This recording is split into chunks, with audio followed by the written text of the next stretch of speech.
Welcome to the Capital Light Assembly Podcast, brought to you by Edison Manufacturing and Engineering. Edison is your low-volume contract manufacturing partner focused on capital light assembly of complex mobility and energy products that are not well suited for heavily automated production. I'm Brandon Bartnick, joined again today by Frank Webb. Frank, welcome back to the podcast here.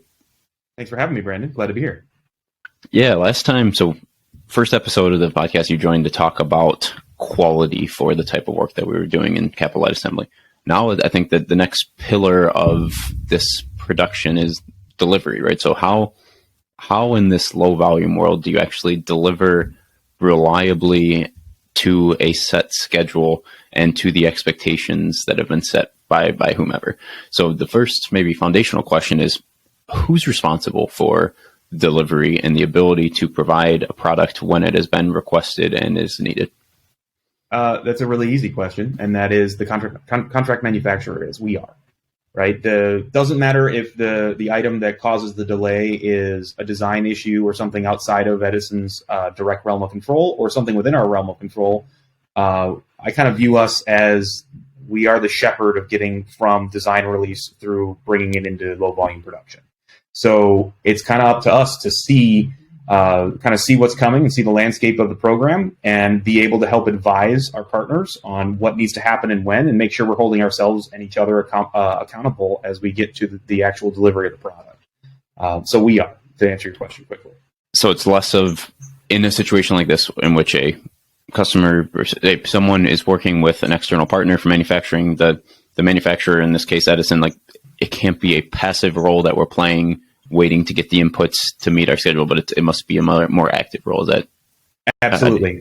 And that's actually something that when we were kind of founding the company, that was one of the major complaints that we all had in working with contract manufacturers in the past, and complaints we had heard from working with previous partners and customers that, hey, we ran out of a bolt. We ran out of X bolts. Let us know when you get more. By the way, we're still billing you for the facility and the folks on the line, right? That's not really acceptable to us. It's not acceptable to me, just not what I expect out of a really high quality contract manufacturer. I expect somebody looking out forward a little bit to give us a heads up that we're going to have a problem and helping work with us, work together on solving it before it becomes a real shutdown situation. Yep. Yeah, it makes a lot of sense. And so thinking about how or when things go wrong, right? So we have, whenever someone wants to build a product, they work with a contract manufacturer here, and they have a set demand where they have, X products on some curve that they need provided and completed so that they can sell them and generate revenue and feed their business, all these types of things. What are the typical things that go wrong that prevent that delivery schedule from being met? Yeah, the things that can go wrong kind of depend on the specific circumstances of the program. So if we're talking about a new product, a newly invented product, or something that's just coming out of the prototype phase, obviously, the design can go wrong. Design almost always goes wrong. It's very rare that something comes straight out of prototype, goes into production, and has no revisions. Right? That hasn't happened, at least ever, in my experience. Mm-hmm. So that's a major concern and something we plan for ahead of time. And that is the way that we approach program change control and engineering change control, which can be two different things that kind of work together. The way that we manage delivery schedules and where we add buffer in our time periods, right? When that's one really critical one is the time between we call the MRD, material requirement date, and the start of our first production build. That is a space and time that helps us absorb some of those things as well internally, right? Issues on the assembly line or in the inventory system, as well as from the design side. And really, it's also kind of a collaboration effect with having, if it's feasible, we like to have the design engineers on site for our first couple of builds to see how the product is actually coming together, test the thing right when it comes off the line, make sure that it satisfies the requirements and it's what they expect. And we're doing that live together, and you really cut a lot of communication delay out of that. Mm-hmm. Other things that can go wrong are supply chain delays. Especially when you're in the low volume space, a lot of the time, if you're getting a commodity produced product, whether it be a weldment or a cast part or an injection molded part, machine part, you're a small volume customer to most shops that are manufacturing that part, which means you're low priority, right? Especially if you're dealing with a larger shop that's got orders from the big three, they've got orders from Boeing, they've got orders from, Lord knows who. a giant, 6 to 7 figure order is going to get precedence over you. So being really proactive and engaged with that supply base, checking in and catching if things are falling off track, whether or not we're openly discussing it, right? Being able to identify that with site visits as well as check-ins on a regular basis, and really managing that supply base helps us to mitigate that. As does being really proactive with a risk register, right? That helps with the first item as well. But really proactive risk management means you're generally not surprised when you run into a risk, because if you've done your risk register and your risk management properly, you have anticipated this, at least at some level. You've articulated what we're going to do should that risk be triggered. And having that plan already set ahead of time really takes the delay out of reacting to an adverse situation. Because the team has already been informed. We've already gone through the exercise. We know what the plan is on how we're going to react.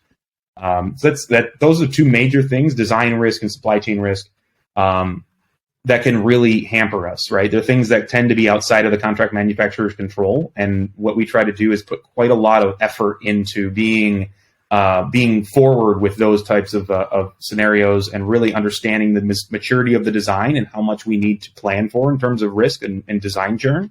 As well as the maturity of the supply chain, especially if we're in control of that supply chain, if we're responsible for that supply chain. Understanding where that supplier lands and where on their priority scale do we sit. And sometimes that's something we can't necessarily control directly. Sometimes the commodity that we want and the way that we want it done drives us to a supplier or a set of suppliers that are generally doing this as a low volume, niche add-on to their business. So that requires a different level of management and forethought in order to really mitigate the risk of being pushed over the edge or pushed out of the priority tree. And I think this risk assessment and then subsequent plan is really interesting. And the way kind of analogous, think of it as like an FMEA for operational execution and such, and effective. But the question I have is, how do you do this well, right? So it's easy to say going into a program, let's proactively identify the things that could go wrong and find a way to proactively mitigate those things. But that only actually means something if you identify the most important risks and ideally like all of the feasible risks, and you're able to actually proactively identify and avoid and find ways around them. But like, the gap between just doing that activity and doing it well is huge. So like how in your experience, what goes into executing well in this space? That's a good question. I think it's really two-faceted. Number one, and you're right, it's going to be very similar and very analogous to a proper DFMEA or PFMEA. And the first thing that you generally start with in a DFMEA and a PFMEA is, what have we done before that has been similar to this, and what went wrong then? Right? So you go back to your previous PFMEAs for these types of operations, and you start looking at it as a thought starter. But you can't let that blind you either, because you also need to take a bottom-up approach of, let's look at every part, every process, every piece of equipment, every designed system, right? And think about what changes could happen there. So I kind of look at it as both a top-down and a bottom-up. Top-down of, what have we done in the past? Our team members or us as this direct team have done in the past, and what types of risk registers have we created? We try to keep all of those. We do keep all of those here at Edison. And being able to look back at that and utilize the learnings from those previous situations, especially when a risk was triggered, because you learn a lot more then, as a thought starter of, these are the things that we know from experience have happened. And then also taking a step back and not necessarily forgetting about that, but not thinking about that for a moment. And let's look at every component, every subsystem, every possible direction of design change. You can't anticipate every possible design change, but you can anticipate what the effects would be of the different systems, because doing a design change on a system with a bunch of tooled parts is obviously a lot riskier than doing a design change on a system that is a bunch of harnesses that we make offline, right? Those are two different things and two different levels of risk management. Mm-hmm. So doing the top-down and bottom-up approach together is how we approach it, and how we come up with a really effective risk management plan. Yeah, and there's a weird kind of cultural aspect there too, of like this idea of, you don't expect things to break, right? Expect the best, but at the same time, plan for the worst, because optimism and hope is not a good strategy for just about anything. Yes, So I actually like the way that we have the culture operating at Edison, especially with respect to that, because team members tend to look at it from the perspective of this is how we're going to do it, and this is the standard risk register, or this is the way that we see issues coming about, but we're very optimistic, right? But you have to have somebody step in a little bit from the outside, whether that's leadership in that department or leadership in a different department, or sometimes individual contributors in different departments that will step in and come at it and try to poke holes in it. Let's sit around, let's put the plan on a pedestal and then see where we can throw a dart at it, see where we can poke a hole in that balloon. But being able to do that in a really healthy manner, in a really productive manner, allows us to come up with much more effective plans than one that's done in a vacuum, right? I think everybody that's been in product development has come across the DFMEA that was copy and pasted from the previous iteration of the design, and it never catches what goes wrong because you haven't really considered from a really collaborative standpoint what's different about this that could cause us an issue, and what are we going to do about it. Mm-hmm. So this development and management of an effective risk register, which is fueled by past experience and documented best practices, that's kind of a core foundational idea. Anything else that you'd highlight from a operational best practice standpoint to make sure that we are delivering and at least giving ourselves the best chance to meet a delivery schedule? The one that is probably an easy answer, but I think it can't go understated, is really strong program management. Having a program manager who understands their role in the program and what they are really empowered to do to drive that program to success, and then having all the tools available to them. I mean, lots of people like to tout the PMP. I think it's a great tool, but it's a tool in the tool belt. There's other things that go along with that. There's project management software. There's all the lessons learned and the templates that we create every single time we do this. But having a really regimented and scientific method of program management to empower and enable the program manager to not necessarily deliver the program on their own, because that's not a realistic expectation, but to empower that person to help empower their team, their program team, in order to perform the best that they possibly can, and allowing them to have the resources and the tools in their tool belt in order to drive that team to success. Some of them are soft tools, right? They're the interpersonal things. And some of them are the hard tools of this is, the right way to create a schedule, the right way to track actions, and how not to slide back into managing a program from an issues deck, right? Which is a really common crutch that happens in this industry.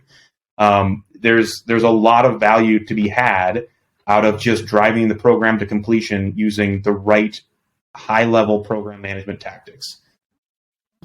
And maybe this is an interesting jumping off point or transition point. Right? So the program manager is the interface between the work that's being executed at Edison and at our customer and the partner who we're working alongside. Can you speak, how important or what role does that relationship and an open, transparent relationship between Edison and our partners, our customers, play in making sure that we collectively, so yes, we own the responsibility to execute, but at the same time we aren't empowered to execute everything. So what's the importance of that relationship, or how does that work? It's really critical.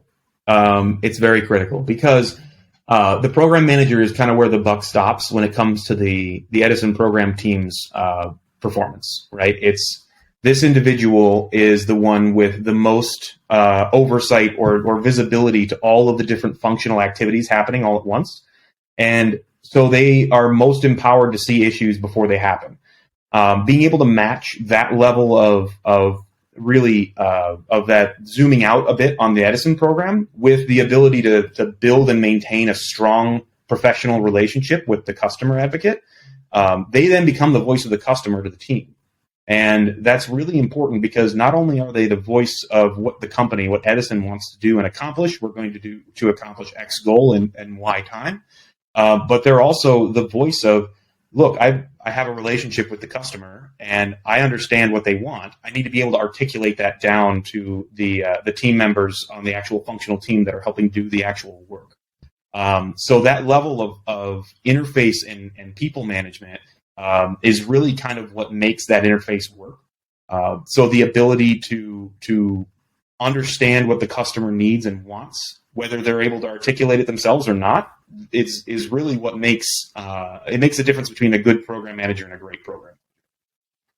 Yeah, and it seems, at least so far, like the old school supplier relationship of throw something over the wall and have your contract manufacturing partner execute and send it back to you. Like, it doesn't really work, especially in the spaces we're playing with these complex assemblies and new markets and new technologies and new products. Like, it needs to, and it's a cliche term, but really needs to be we need to be a supplier partner and a true partner alongside our customer to be able to work hand in hand to proactively and reactively address the challenges that come up throughout a program. For sure. And when we talk about, I mean, you can talk about established products. Those of you we're doing in a new way, right? In a way that established product that may have been around for decades, it hasn't been manufactured the way we're going to manufacture it yet, right? That's why we're involved. So you can't take that for granted as a throw it over the wall. Maybe the design is more stable. That doesn't mean that the assembly process is already vetted out, because if it was, we wouldn't be here. And doubly so when you're talking about the new technology products, the startup products, those are coming into a brave new world, and they haven't had the acid test of going to market or going to any kind of a production environment yet. So you've got it from both sides in that scenario. But the same principles apply of being really connected to the customer, because the customer, our partners, our design partners, generally know more than pretty much anybody on the planet about the product that we're trying to build. So being really well plugged in with that team is what really makes the difference, and being able to articulate those requirements both from our internal team out to the customer and understand what we can do, and then hearing the requirements from the customer and sometimes helping them articulate what those requirements are is really what can help make the difference. And that conduit ends up being program management. Cool. Yeah, and just a kind of sampler teaser here, but I think there's a good intro to what it takes to deliver in the space. And anything kind of just super high level that you think we missed or you want to make sure to highlight from the discussion? I think we've kind of gone over all of it, but the thrust of it is that the conglomeration of all of these things together is what drives completion. And I've talked a lot about program management here because ultimately that's what makes the difference in completing a project, is understanding the requirements, understanding the capacity and the capabilities, and then tracking that progress relentlessly all the way to the finish line. But I think that's what makes the difference, is having a really powerful program level management staff that understands the business, that understands the customer, and also has the tools in their tool belt to be a really effective high level program manager. Perfect. Well, thanks again, Frank. Really appreciate you coming on for another discussion here. It's great learning from you. Appreciate the thoughts. And thanks everyone for listening. Absolutely. Thank you.